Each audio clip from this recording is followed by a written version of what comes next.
Le professeur a posé 20 boîtes de lait sur le bureau.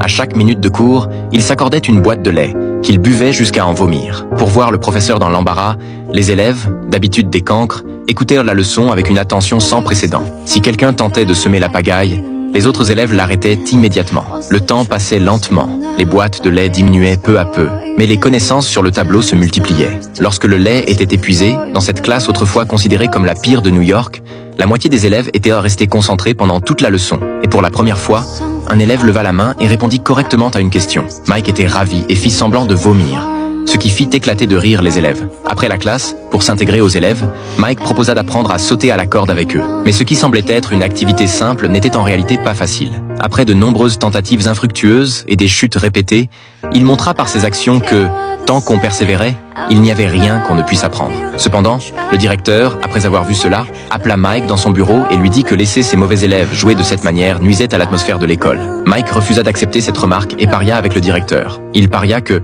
lors des examens de fin d'année dans 6 mois, tous les élèves de la classe réussiraient. Le directeur ne le crut pas du tout et se moqua de lui. De retour en classe, Mike raconta cette tâche apparemment impossible aux élèves. Puis il dit « Qui ose relever ce défi pour gagner son avenir? Venez allumer cette bougie. » Les élèves montèrent un à un. Ce fut le moment où les élèves reconnurent sincèrement Mike et crurent qu'il pourrait les mener à accomplir des miracles. Le lendemain, Mike trouva que les leçons d'histoire du manuel étaient trop ennuyeuses.